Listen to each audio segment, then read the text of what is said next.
Um, Aggressive pricing. I know what that means, Jody.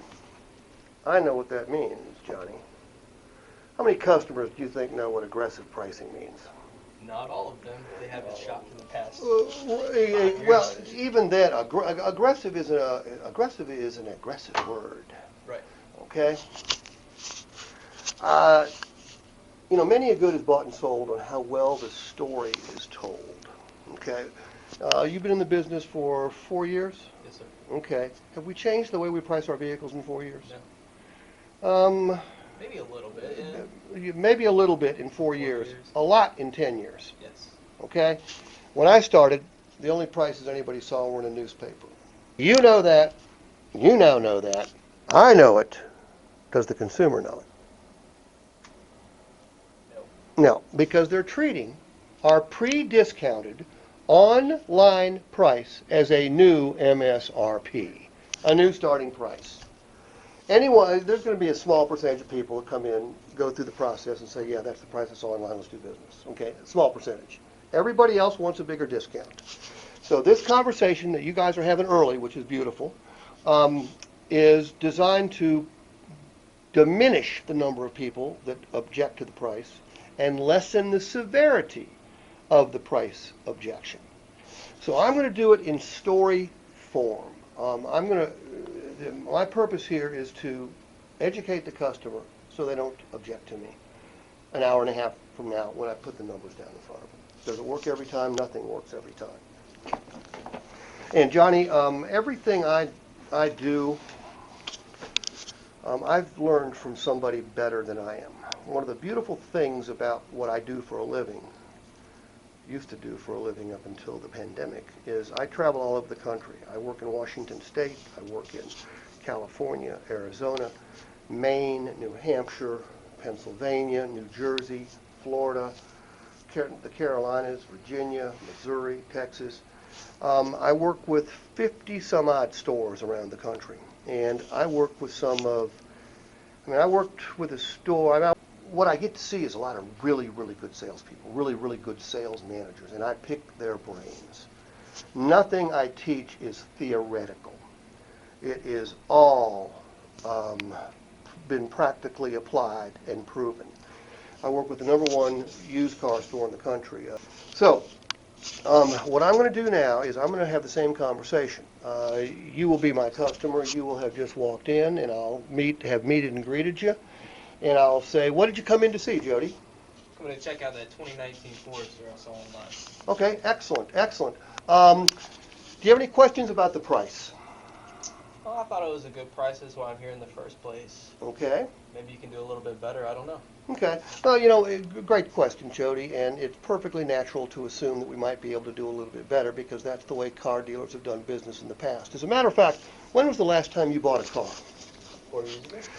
When you bought that car, Jody, did you have to negotiate with a car salesman, maybe even a manager, in order to get yourself the best price, biggest discount? Well, what I did was, ask for a couple $100, and they gave it to me. Okay. So it wasn't a long, drawn-out, protracted, head-butting, gut-wrenching negotiation. Not necessarily. Okay, well Just a couple that's back and forth. okay. Well, that's great to hear. I don't hear that from very many people. Most people tell me it was the most miserable experience of their entire life. I'm glad you had a good experience, and this one's going to be even better. Because even in 3 or 4 short years, things have changed. The massive movement to online shopping has forced not just us, but almost all dealers to deeply pre-discount their vehicles online. Because if we don't, Jody, phones don't ring, email inboxes don't fill up, and nobody shows up. Basically, what anybody used to have to fight for in the form of a discount, they are now given on a silver platter. Because if they're not given it on a silver platter, they don't show up.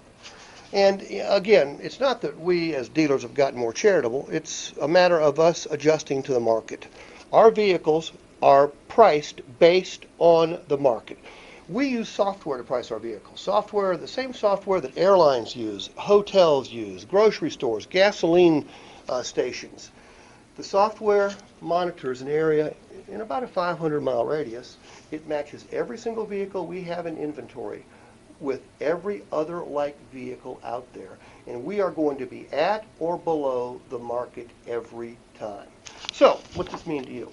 What it means to you is this is about to be the single most pleasant and the fastest purchase experience of your life. However, the first thing we need to do is make sure the vehicle you came in to see is the right one, because, Jody, there is no such thing as a good deal on the wrong vehicle, right? Correct. Let's go check it out. Let's do it. Okay? So that's how I do it. Now, people say, well, do you have that scripted? Well, I've got part of it scripted in there, but quite frankly, Johnny needs to do it his way. Jody needs to do it his way. Both Hamilton and RL did terrific jobs, and they did them not completely, but very differently.